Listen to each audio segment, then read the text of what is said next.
I'm making a Mascot horror game, but my so-called friend, Nathan, thinks I can't do it. You can't, Justin. It's an overplayed genre already. You should make a good game instead, like Bay Latero. What, you think I'm weak? That I can't do it? I just said you can't Why, I oughta. And so the quest begins.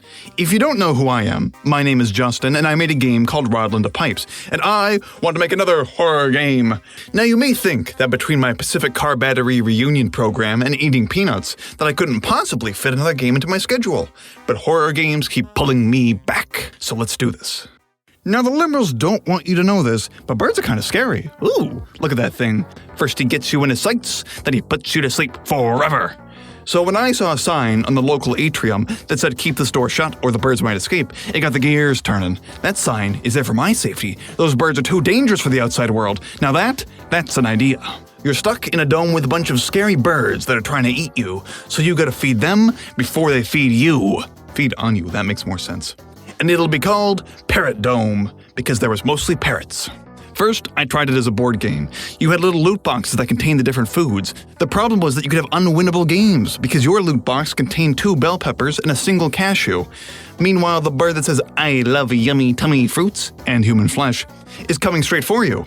Wait, bell peppers are technically fruits? No, stop! So we're gonna fix that by letting you choose what you want. And with our first problem solved, let's get this bad boy on the computer machine.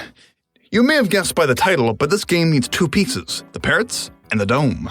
First, the dome. The outside is easy, but we gotta fill this bad boy up with plants, and plants are a pain in the butt. Now there's all sorts of big city math hokum you can do to make something that kind of looks like a tree, but I don't like math, so we're gonna cheat it. We're not gonna draw it, no. Look at this tree. Look how many leaves are on there. I can't draw that. But watch this. We'll take a photo of the tree, clear the sky, chop it up, throw it on a flat box, and voila! A realistic tree branch. Slap on some bark and some dirt off the ground, and with a bit of lighting, that looks pretty good to me. Next, we need some regular-sized birds. I drew up a whole bunch of poses, got them animating, and flying around the dome. Look, the branches even shake when they land. And I know what you're thinking. Justin, those birds are a little messy. Yeah, that's a later problem. Finally, we need a large bird. A bird big, if you will. The thing that's going to terrorize you, I was having a hard time, since I can leave the small birds as sketches and they look fine. But the big bird drawn in the same way, it looks like a big green dodgeball, and that's not scary. So Bob Ross, take the wheel, I'm gonna paint this thing. And it's starting to look better. I also separate out the eyeballs so we can look places. And with a bit of lighting, now that is something I can be scared of. But how do you fight these things? I was thinking flash a flashlight in their eye and they'll run away.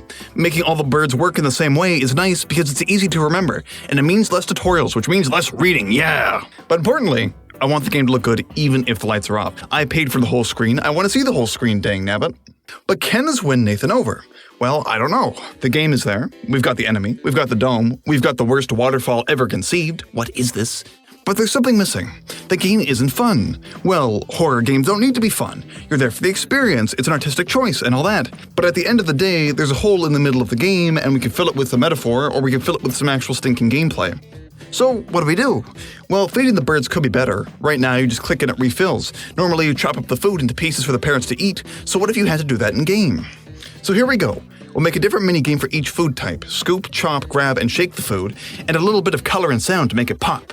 And look at that, I'm having a good time. But will it stand up to the undeniable power of other people?